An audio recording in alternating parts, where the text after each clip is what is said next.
Kermariec. Enfin Johan Gilda, 17e comte de Pinderne, était de retour après 5 années d'absence. Il avait fui Paris occupé. Loin de la grande cité dévoreuse d'identité, il retrouvait son âme celte. Profondément imprégné de cette lande fabuleuse, parvenu au bout de ses terres, son regard circulait maintenant sur l'infinité de la mer. En son cœur le ressac résonnait de jours anciens, et l'écume sacrait ses souvenirs. Il fit volte-face et décida d'arpenter de long en large le reste de sa tradition nobiliaire, puis s'en retourna d'un pas alerte vers le château de Kermariec, où personne ne l'attendait plus désormais. Johan était seul. Sur le seuil de la porte d'entrée du château, il hésita longuement avant d'introduire la clé dans la serrure. Il ouvrit la lourde porte qui grinça en une longue plainte accusant une trop longue absence. Parcourant l'enfilade des pièces, il constata que rien n'avait bougé. Mobilier, décors et tableaux, qu'il balaya d'un regard dépoussiérant sa mémoire. Tout se matérialisait sous ses yeux, recouvrant la magie d'une enfance perdue. Johan était né d'un mariage décidé par son grand-père. Enfant unique, Johan avait perdu ses parents alors qu'il était encore jeune. Sa grand-mère l'avait élevé seul au château après le décès de son grand-père, tué durant la Grande Guerre. La mère de Johan était décédée d'une longue maladie et son père s'était suicidé peu de temps après la mort de sa femme. Johan, adolescent, était passé d'institution en institution, toujours choyé par sa grand-mère, qui avait dépensé pour lui les derniers deniers de ses hobereaux ruinés. Après de brillantes études d'avocat dans la grande ville régionale, Johan s'était installé dans la capitale, où durant 20 années, il n'avait cessé de régler divorces et litiges patrimoniaux en association avec un ami, dans leur cabinet installé dans un quartier chic. Son dernier aller-retour datait de l'enterrement de sa grand-mère morte au château et inhumée dans le caveau familial du petit cimetière communal de granit sur des terres adjacentes à la propriété.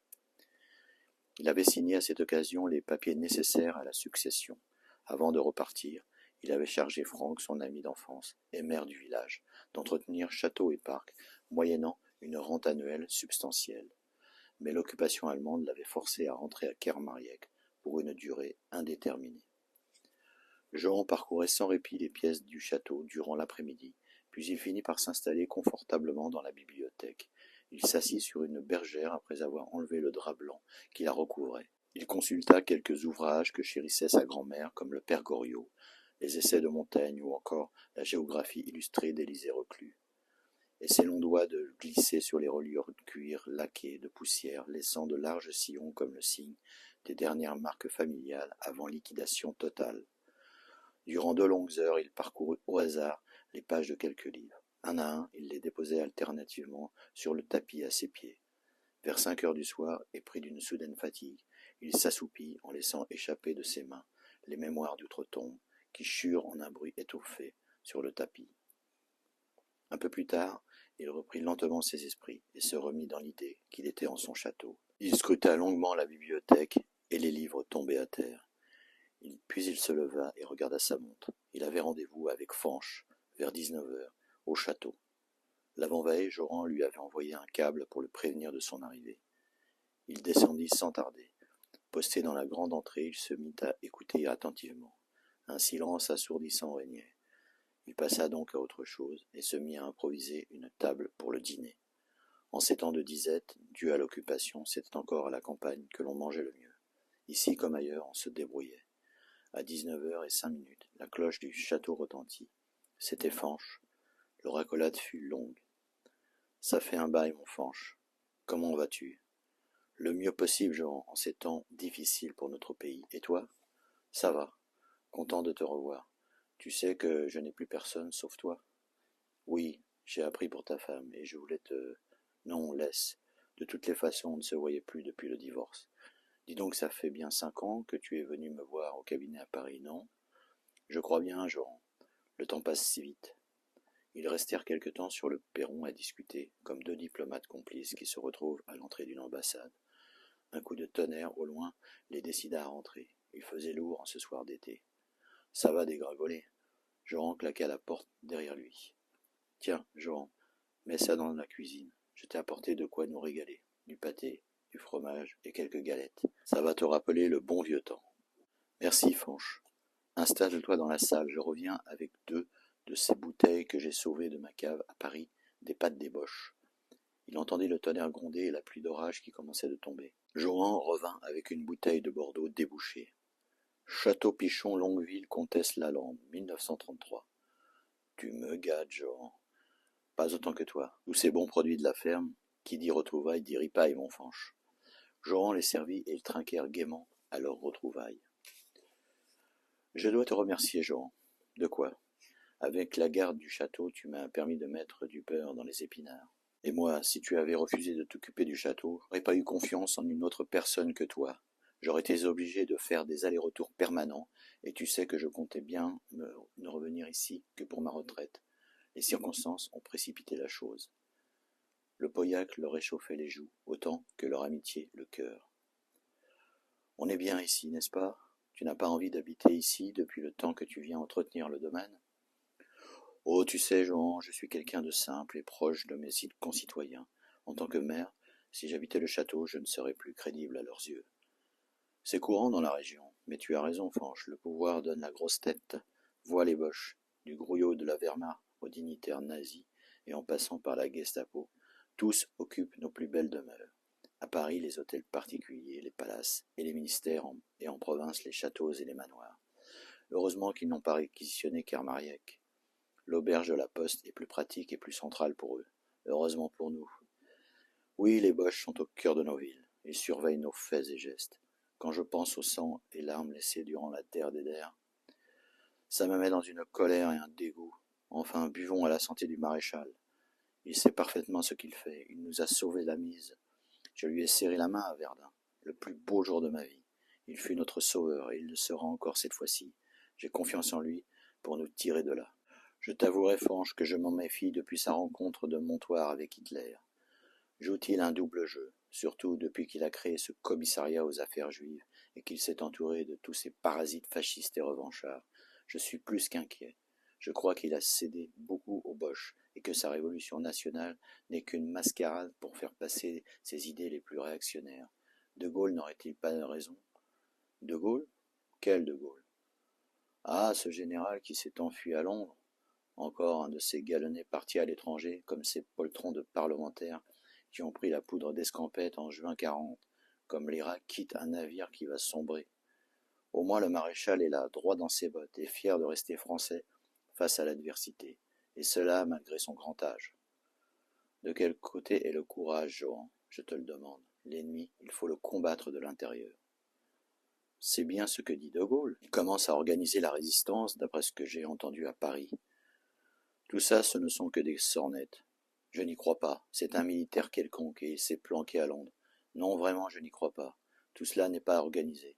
Je crois au redressement national et à l'habilité politique du maréchal. Soit, Fanche.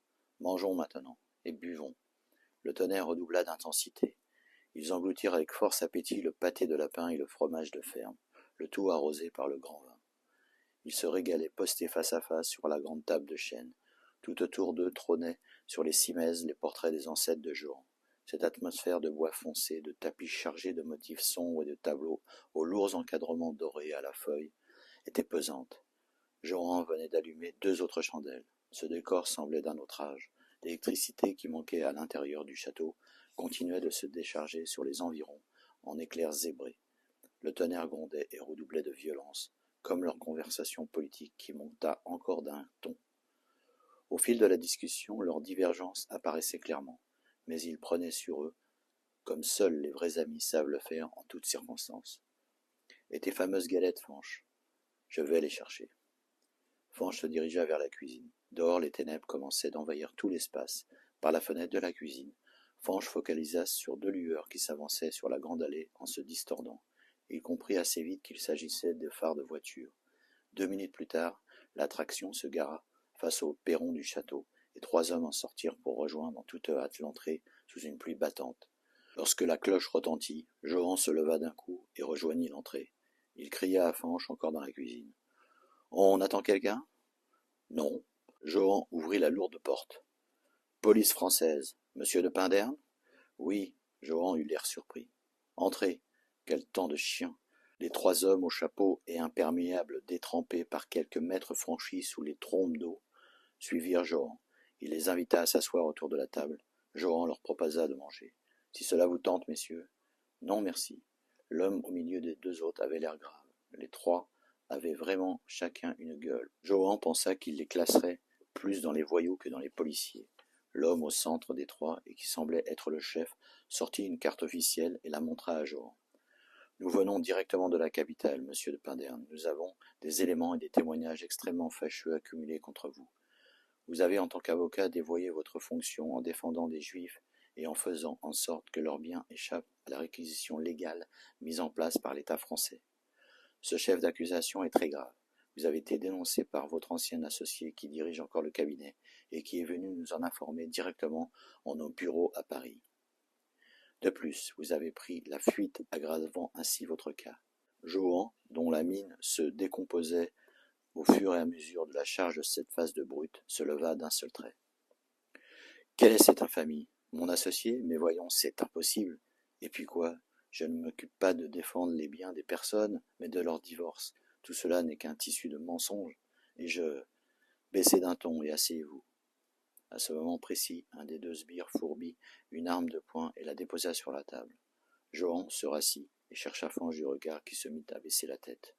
« De toute manière, nous avons collecté d'autres témoignages de vos voisins, de votre concierge, et même d'un de vos amis qui confirme nos accusations. » Le tonnerre se fit entendre en rafale. Les bougies allumées sur les chandeliers posés sur la table vacillèrent légèrement. L'atmosphère devenait sinistre et étouffante. Johan eut soudain l'intuition qu'il avait affaire à des malfrats qui se targuaient d'être de la police française. Mais ce qu'il ignorait était que l'on pouvait être les 2, malfrats et gestapistes, dans cette officine de la rue Lauriston, appelée communément la Carlingue. Pour d'obscures raisons, la bande à Bonny et Lafont, un inspecteur marron et un voyou sans scrupules d'avant-guerre, étaient devenus les responsables de l'officine. Ces combinards très dangereux se livraient à toutes sortes de trafics avec la bénédiction des nazis et certains hauts fonctionnaires. En échange de numéraires à votre profit, ils exécutaient avec leurs sbires les basses besognes. Cette faux d'interlope que constituait la Carlingue était un ramassis des hommes les plus vils et les plus dangereux, ayant pour mission d'effectuer des opérations de police. Certains étaient carrément dingues. D'aucuns ont continué de belles carrières dans le banditisme d'après-guerre. Les plus malins passèrent même à la résistance, et presque à la postérité. Je me propose, Pendernes, de vous faire sortir de ce mauvais pas.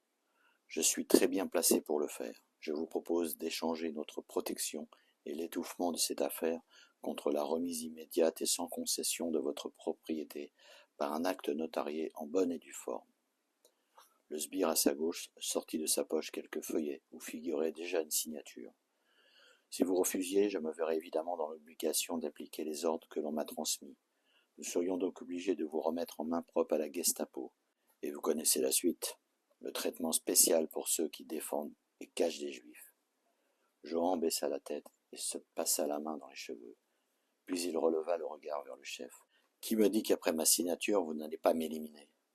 Vous savez, nous n'aurons pas besoin de le faire. En prévenant la Gestapo que vous avez fui dans votre château, elle prendra le relais et vous serez recherché. Cependant, je veux être magnanime. Je vais vous laisser une chance de vous en sortir en vous fournissant un Ausweis pour passer en zone libre. Vous n'avez pas tous les droits, c'est honteux. Cette transaction s'effectue en toute légalité. Nous représentons la force publique. Allons, allons, calmez-vous. Et puis un Pendernes qui donne des leçons de morale, c'est vraiment trop drôle. Un des sbires saisit son pistolet et obligea Johan à s'exécuter. Avant tout, nous sommes pressés. Passons à la signature. Fanche, votre ami, a su convaincre le notaire de nous rédiger cet acte. Johan se tourna vers Fanche. Comment? Tu les connais? Tu étais au courant et tu ne m'as rien dit? Ce sont vos meilleurs amis qui vous trahissent le mieux, Pendernes. L'homme se mit à rire de concert avec ses 2 acolytes d'un rire sadique. Fanche supplia Johan de lui pardonner. J'étais obligé. Ils m'ont... Ferme-la, toi. L'homme menaça Fanche du poing. Allez, Pendernes, paraphe et signature. L'homme à droite du chef leva et pointa son pistolet sur Johan, tandis que le chef lui tendit de quoi écrire. Johan parapha et signa sans même regarder le détail des feuillets. Pour lui, cet acte ne revêtait aucune valeur, et il saura bien, en temps voulu, dénoncer cette usurpation et faire reconnaître ses droits.